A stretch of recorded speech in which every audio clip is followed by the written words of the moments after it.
Nipping out to the shops in the capital last week was a dicey affair.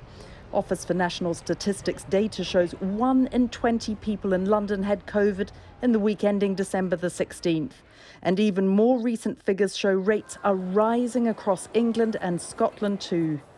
Different governments, though, and different approaches.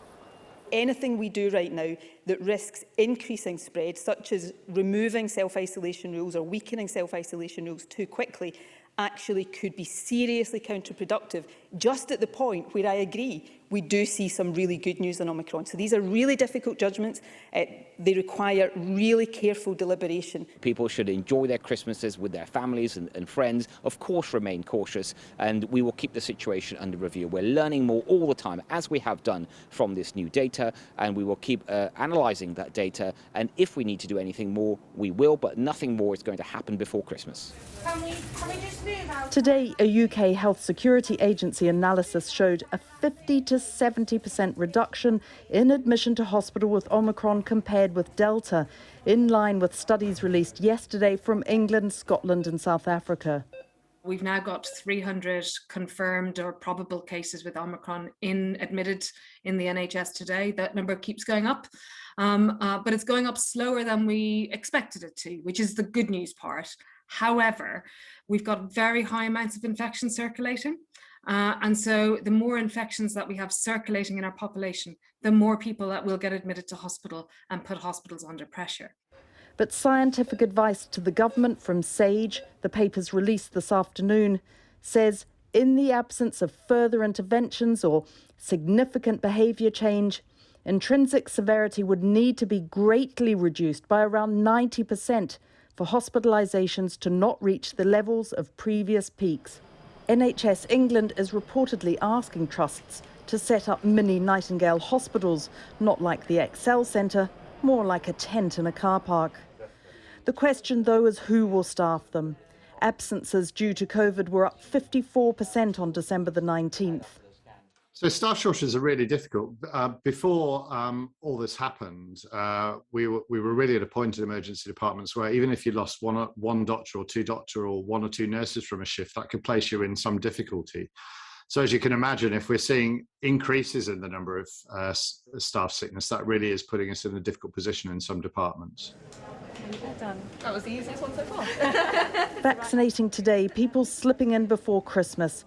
It's better to be overcautious, in my opinion, just in case. I mean, we've seen what's happened in the past, really, with what's gone on and how this country has sort of reacted to it. I think it's better to be safe than sorry. And while early studies appear to show the booster effectiveness may start to wane after 10 weeks, they are still the best protection, the scientists say, against COVID, whatever its mutation.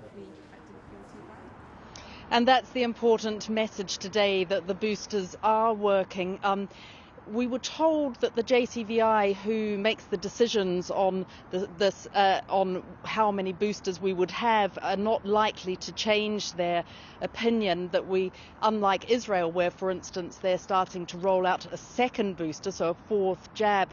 The strategy of the JCVI has always been that it needs to protect against severity and hospitalisation, and it does appear to be doing that still. So it's a very important message. Go and have the booster, they say. One of the issues at the moment for all the data collection is that this Omicron hasn't been affecting older people, those over 60. And so the data is incomplete at the moment. The highest infection rates are 20 to 29. After Christmas, when there's been a bit of cross-infection, mixing of households, they will review that data and we'll have further evidence. Victoria, thanks very much.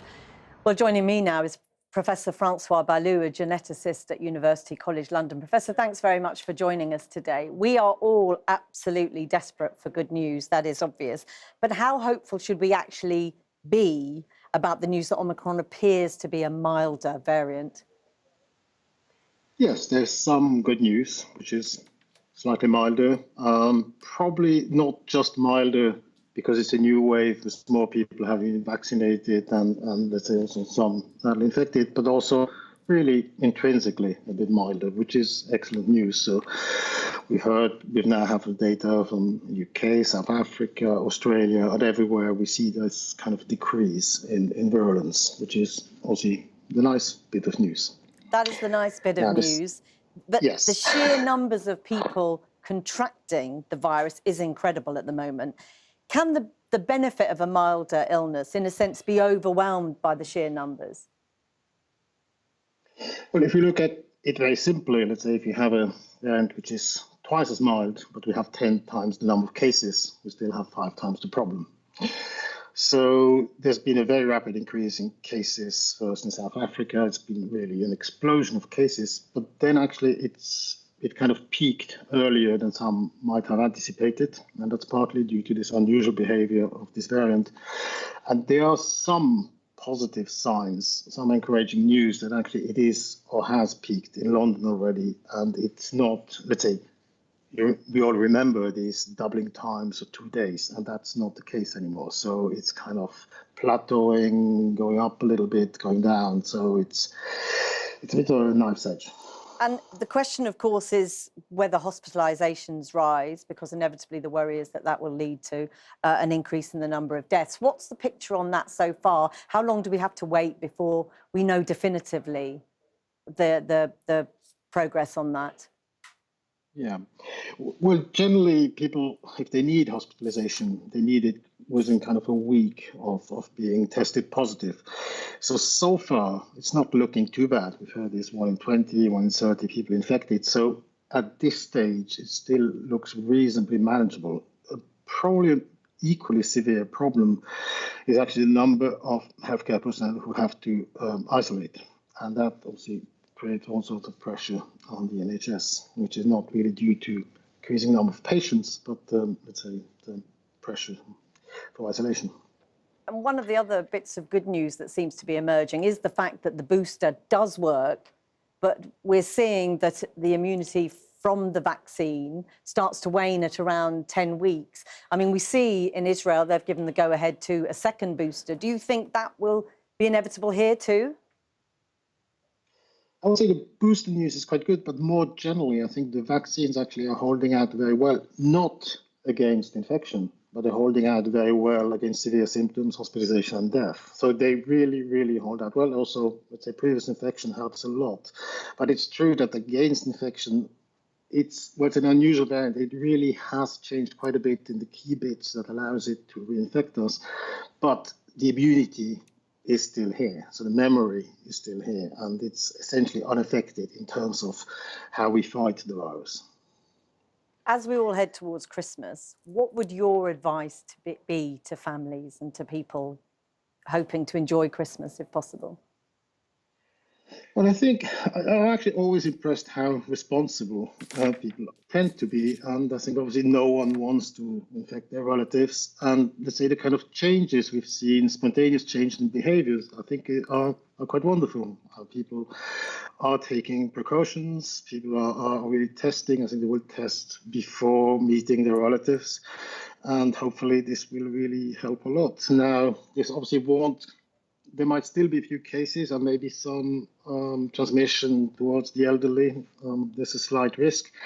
But I'd like to say that given the number of cases we've seen, one reason probably why it still doesn't circulate at the same levels in older people than young adults is also thanks to the boosters.